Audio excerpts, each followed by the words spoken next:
If you are 20 to 29 years old and I could only give you one piece of advice, it would be to bet on yourself. Stop betting on the job market. Stop betting on your degree to work for you. And stop betting on your manager to control your life and to give you some raise or promotion. The world doesn't care whether you deserve it or not. And the way that you're going to find direction in your life, optimize your 20s, and build your dream life is by putting all your faith into yourself. And this is not just some wazzy-woozy video with fluffy advice, okay? My story is proof. I felt so lost and cried within 2 weeks of starting my first full-time job. And if I had not done the things I'm sharing in this video, then I would still be miserable, lost, and not living the dream life I have now.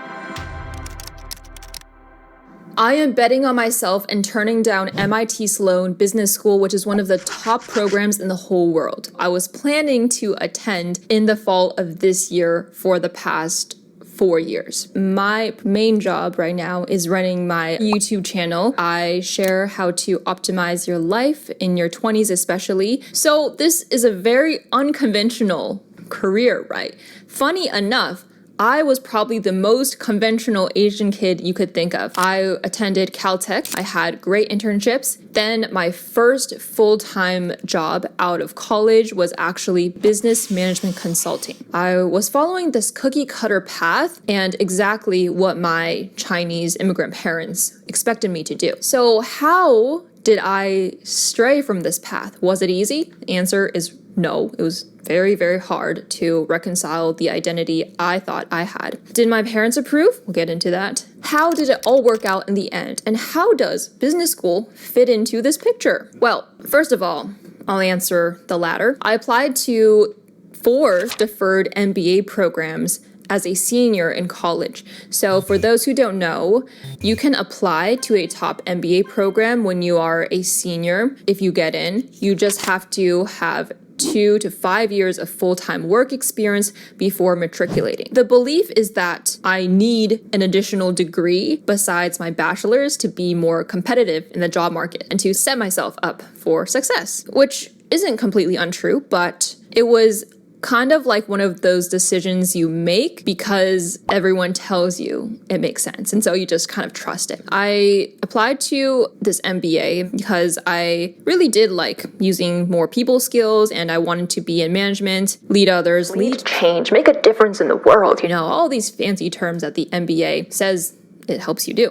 With MIT and Columbia's offers, I accepted them both at first. When you have this deferred MBA offer, you need to pay a deposit of like $500 to $800 annually. After, I think the second year, I stopped paying Columbia's because by that time, Sean, my now husband, had gotten in and we decided to diversify our MBA experiences. When we mapped out our life plan together, we decided that I would attend MIT Sloan in the fall of 2025, directly after he graduated from his business school program. And everything seemed to line up perfectly too because his upcoming job was going to be in Boston. However, a twist of events happened. So in this deferral period between graduating college and matriculating into the MBA program, I worked as a consultant for the first 1.5 years. In just the first 2 weeks of my first full-time job, I just started uncontrollably crying after a day of work. And I felt so guilty for doing it too. I was like, oh my gosh, I'm just like so privileged to have this job. Everyone around me is giving me external validation that what I'm doing is right. So why am I being this spoiled brat, like crying about my job? I had this existential crisis very early, I would say. But then I read this book, Millionaire Fastlane by MJ DeMarco. The title sounds kind of snobbish, but I did get a lot of value from it considering how it literally transformed the way I look at life. I thought that the only option for me ever in this lifetime, and that was part of my identity, was that I would just keep going along the cookie cutter path, right? Whether it's, doing well in school, then getting that degree, getting more degrees, and climbing the ladder in corporate. But then I realized that this current circumstance wasn't bringing me joy. Only by consuming this content I never heard of before did it give me a light bulb moment. If I had not read Millionaire Fastlane, I wouldn't have realized that you can actually still be financially stable and successful without having to follow the predefined path. And that is by being an entrepreneur and by building something of your own. And reading that surprisingly resonated with me because growing up, when I heard the word entrepreneur, that was never even a twinge in my consideration that that could be something I could do, like starting YouTube or doing anything that puts myself out there. This spoke to me and I finally felt some hope, because the thing of feeling lost and hopeless is you don't see a way out. But reading this book gave me hope because I saw that this is a possibility. Now there was something that I could actually work toward. I had a direction. I want to work hard and I'm capable of working hard, but I didn't feel motivated to give more than the minimum at my job because I didn't see the point. With corporate, when you work hard, that actually doesn't really give you any benefits, only the little hope of a promotion or a raise to put in extra hours outside of the typical 60 hours a week. Right? I just didn't see that high return on investment. Reading Millionaire Fastlane and how MJ DeMarco explains that corporate actually isn't that stable because you're just depending on the stock market to pan out. Sorry, I think I still have some allergy. Oh my gosh, I'm coughing. Thanks for standing by. I coughed so much, I forgot what I was talking about. Yeah, so if you work in corporate, hoping to create that rich life for you someday, well, you're purely relying on the stock market, and then you're just a number on a spreadsheet. Literally, I worked as a consultant, I know. You could get laid off at any point. They don't care about your individual lives or your livelihood or that you have a family or anything, right? It's not personal. It's just business. Not to mention, it's just how I said earlier, that your hard work doesn't have that strong correlation with more benefits. Essentially, you are putting your fate into someone else's hands. Oh, so this is why I've been feeling like it's pointless, even though on paper, having this consulting job and everything seems good. Reading Millionaire Fastlane was the push I needed to actually take YouTube seriously. So I did start my YouTube channel in 2020 of March when I started vlogging at Caltech, but I would never try really hard in it because of the stigma. No one in my world did anything entrepreneurial, but I realized that YouTube could genuinely be my way out. And here's something really, really important that you should ingrain in your mindset. Never believe that anyone else is more capable of you. When I watched those successful YouTubers who had freedom and flexibility in their own schedules, and most of all, they had ownership, I looked at them and I thought, they seem just like a regular old Joe. Just like me. I'm an average person too. But I can also work hard. So if they can do that, why not me? And thus, all I have to do is put in the steps to achieve that reality. Because you see, I already believed my dream was a true reality. So you have to have that mindset first and foremost. During this MBA deferral period, so again, within this whole period after graduating before right now, I guess, when I was working my consulting job, at the same time, I was grinding on those YouTube videos. Come April 2023. It was time to plan our move to New York City. We were previously living in Southern California. I had to quit my job because I couldn't work remotely at the same job in New York City. At this point, I only had around 15,000 subscribers and I was making pennies. I decided I was gonna bet on myself and quit the regular corporate 9-to-5 jobs completely and just go all in on YouTube. Throughout this time moving from SoCal to New York City, I was still struggling really hard with YouTube. Everything was flopping, nothing was working. And in September, I was just like, man, I have nothing to lose. Screw it. I'm going to say everything on my mind, no filter, exactly what I believe about people's fixation on grades in this video that ironically was titled The Secret to Straight A's No Matter What. I'm going to share the truth behind hard work and getting the results you want. That video took off. It absolutely transformed the way I look at myself, my strengths, and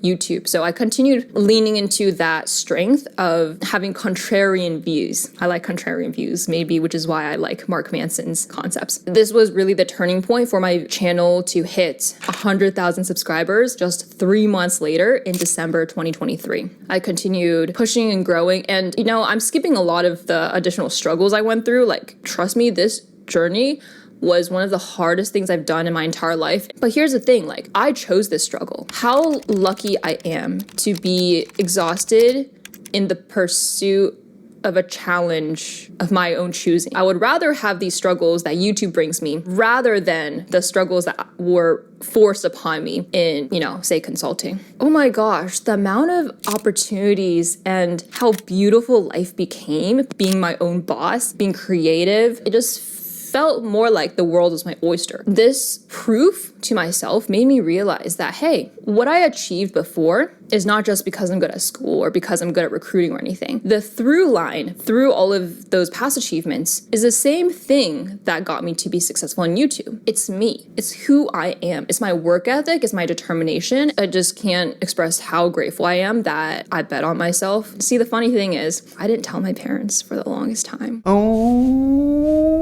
And as a really good, like they call in Chinese, like 乖懂事 Chinese girl, that's just crazy, man. I still think about it and I'm like, whoa, bro, like teenage Amy would have never imagined I would do something like this. College Amy wouldn't have. You have to take that leap of faith and then you become who you were always meant to be. If I didn't do what was calling to me, I would be stuck living as an imposter, continually feeling miserable without knowing why. So things like two things, right? You have to consume content and different content too, because it can just open your eyes because other people have lived experiences that you haven't. And then number two is just to try different things, like do what calls to you. Like, what is the risk of trying something that could fail, especially if you're in your 20s? With MIT Sloan, right, I was still planning to attend. If I were to admit it to myself now, I think partly out of fear that I couldn't keep this YouTube thing going on forever. What I thought is I'm going to go to MIT Sloan to get myself more structure again, to get myself even more credibility, and to also vlog my experience at MIT Sloan so I could be more relatable. Maybe I'll meet someone really cool and we'll start a startup together. That was the plan. And also, it's kind of interesting. It's like, oh yeah, rack up another degree. Like, why wouldn't you do that? It's kind of a no-brainer for my parents as well. It's like, oh yeah, go to a top business school in the world to get another degree. I mean, you applied and you went through all the work and anything. Like, yeah, you're going. I did reapply to Harvard Business School last fall. Actually, a lot of people persuaded me to do this. I applied and lo and behold, I got rejected again, even without an interview. But something changed within me. Something has changed within me. Something is not the same. Oh, actually, the next line works too. I'm through with playing by the rules of someone else's game. So when I got rejected all those times in the past, whether it was by Harvard, Stanford, whatever, extremely disappointed for weeks and months. The rejection stung hard. But this time, after getting the Harvard Business School HBS rejection, I think most of the reaction was more shock. It did sting, obviously, putting so much time and effort into an application. But I realized, hey, maybe this is a sign. I was very reluctant to decide to apply in the first place because I was like, at this point, I already know of my value of holding destiny in my own hands. And so why would I waste time working on an application to court someone, to convince someone that I am worthy, when instead I could just use my energy already actively on my own projects where I already know I'm guaranteed some kind of benefit or success, right? You can see by now that self-belief is an extremely powerful form of currency. If you need help building your own self-belief, maybe you need to overcome self-doubt, procrastination, or maybe you don't have the right friends that encourage you to be a better person and to reach your dreams, then you can try my free 7-day transformation email series. This is the ultimate guide that covers what no one will tell you about how to become the best version of yourself. I share inspiring stories from my own life, include quotes from other people, and there are tactical tips about things like time management. I know you'll find it really valuable, just like the subscribers who have already gone through the 7-day series. You can join for free with the link in my description. I still plan to attend MIT Sloan because I didn't really realize that I was no longer the same person who had applied to these MBA programs and decided to attend an MBA in the first place. One factor was the scholarship, because what these MBA programs, they promise you is like, hey, you're not going to get any scholarship right now as a deferred admit, but you're going to get considered for scholarships the year you matriculate. I, along with all the other deferred admits who were planning to matriculate this fall, we were all waiting for our scholarship. And I mean, I got a 4.0 at Caltech, I did all these things, right? It's like, okay, I'm not just like, oh, like I'm so good. I actually like objectively should get some money. I mean, when I went to MIT Welcome Weekend, we deferred applicants realized that these regular applicants got things like a $90,000 scholarship, while we got zero. None of us got anything that I know of, at least. The reason? Leverage. Because those regular applicants had other offers, like other business schools. And so MIT Sloan would be like, oh, here's scholarship money so we can convince you to come here and increase our acceptance rate. As deferred applicants, we have no leverage, and that's business 101, I guess. This is why this is a prime lesson for you as well, and for myself. Oh my gosh, for myself. You're not entitled to anything. It doesn't matter if you think you deserve it, or it doesn't even matter if you do deserve it. Institutions are going to do what benefits them. Just because you deserve a scholarship doesn't mean they're going to give you one, because why would they? Like, I've already been paying deposit year after year. I've already sold my soul and said, I'm committed to attending you. Business school is expensive. It just felt like a shame more than anything that, like, with a resume like mine, like, I wasn't getting a scholarship and then I was paying money to attend school. What I realized later was that I don't even need school anymore. Like, my circumstances have completely changed. I was now fitting an MBA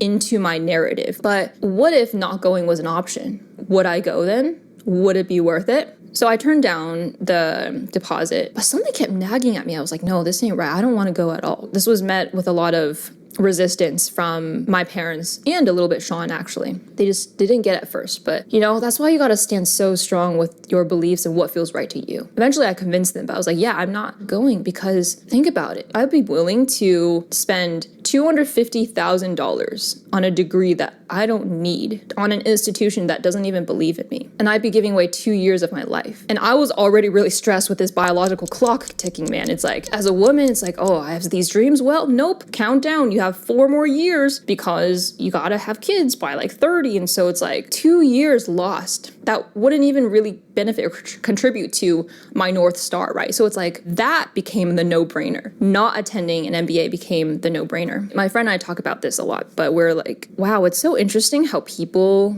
just happily accept the norm of spending hundreds of thousands of dollars on a college degree or like a higher level degree, just hoping that this degree will get them something. No, a degree doesn't get you something. You get yourself something. People are so willing to spend so much money on these institutions that are really just businesses themselves, when people are not willing to spend a couple $1,000s on a coaching program for a specific skill they want to build a high leverage skill set and then a business that they can call their own. But so many people will spend additional money on a higher level degree because they don't know what they want to do with their life yet. And so they're postponing that decision. And so they're like, oh, I'm going to use this degree to discover what I want to do. No, like, you can right now. In your current circumstances, if something calls to you, do it now. Bet on yourself now. Try everything, you know, like that Zootopia song. Try everything as soon as possible, because then you figure out what you want to do. You don't need to pay so much money for an additional degree to do that. Here's why competence leads to confidence. Due to my hard work and the struggles that I got through on my own, being my own cheerleader,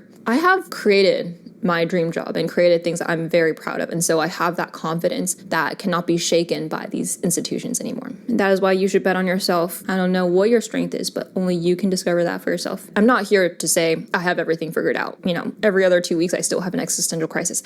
But overall, I'm very content with the life that I do honestly say that I've created for myself. And you can create that dream life for yourself as well. Let me know what other topics you'd like me to cover, what you're struggling with. Remember that if you're struggling with self-doubt, procrastination, or simply need a boost of motivation or inspiration, you can sign up for my free 7-day transformation newsletter series linked below. Winners know that action and mindset are like yin and yang. Remember that and keep winning. I will see you at the top. Till next time. Thank you.